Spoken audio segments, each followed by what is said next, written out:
అలాగే వ్యసన వ్యాపారం, కట్టెల వ్యాపారం, గుంత వ్యాపారం, మెట్ట వ్యాపారం, బార్బర్ వ్యాపారం, లాండ్రీ వ్యాపారం, ఇలాగ చెప్పుల వ్యాపారం అన్ని కూడా చెయ్యకూడదు అని అమ్మవారు చెప్పింది.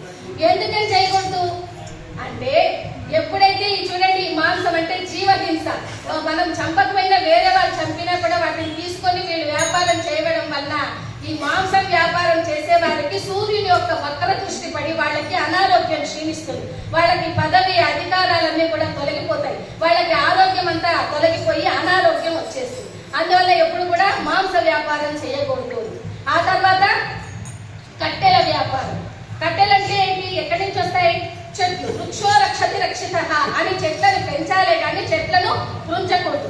అంతేకాదు కొంతమంది ఏం చేస్తుంటారంటే ఇట్లా వెళ్తూ వెళ్తూ వెళ్తూ ఏదైనా చెట్టు కొమ్మ కనిపిస్తే ఇలా లాగేసి అవసరం లేకుండా వాళ్ళ కొమ్మ లాగేసి ఇలాగా అనేస్తారు. ఎప్పుడైనా చూడండి అలా చేయకూడదు. జనార్దన స్వరూపమే వృక్షాలు కనుక వృక్షాలకు కూడా మనము పూజ చేస్తూ ఉండాలి. సాయంత్రం పూట వృక్షాలను అసలు ముట్టుకుంటూ తుంచకూడదు. మనలాగే అవి కూడా నిద్రపోతుంటాయి ప్రాణం ఉన్నటువంటి. ఇలాగా ఈ చెట్ల నుంచి వచ్చేటివి కట్టెలు.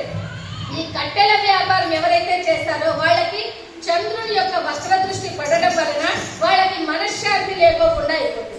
మనశ్శాంతి లేకుండా ఉండడమే కాదు, కుటుంబంలో అనేకమైన బాధలు ఉంటాయి. పెద్దవాళ్ళు చెప్పినట్లు పిల్లలు వినకుండా అయిపోతారు అన్నమాట. ఆ తర్వాత వ్యసన వ్యాపారం. వ్యసన వ్యాపారం అంటే అవునమ్మా కరెక్ట్, డ్రింక్స్. ఏం డ్రింక్స్? కూల్ డ్రింక్సా, బీడీ, సిగరెట్, గుట్క, మందు ఇలాంటివన్నీ కూడా వ్యసన వ్యాపారం అన్నమాట. ఈ వ్యసన వ్యాపారం చేసేటువంటి వాళ్ళకి కేతువు యొక్క వక్ర దృష్టి పడడం వల్ల వాళ్లకు యాక్సిడెంట్స్ అయ్యేటువంటి అవకాశాలు ఉంటాయి. అందువల్ల ఆ వ్యాపారం చేయకూడదు. ఆ తర్వాత గుంత వ్యాపారం. ఈ గుంత వ్యాపారం అంటే మనకి బోర్వెల్లు మనం గుంతలు తీయటము, ఇలాగ కొన్ని గుంతలు తీస్తూ ఉంటారు పొలాల్లో, భూముల్లో. ఇవన్నీ మనం తీయకూడదు అనమాట. అంటే మన చేతులారా మనం తీయకూడదు. కొంతమంది ఇలా అంతా తెలియకుండా ఊరికే కూర్చున్నాం కదా ఏది పొద్దుగోలే అని ఆ భూమిని ఇట్లా తవ్వుతా ఉంటారు.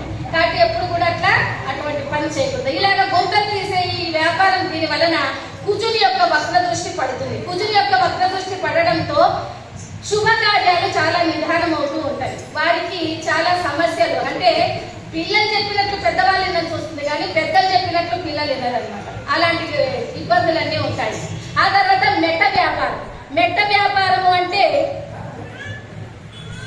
చెప్తున్నారా? మెట్ట వ్యాపారము అనంటే రాళ్ళు ఇవంతా కూడా మైనింగ్ ఇవన్నీ చేయటం అనమాట.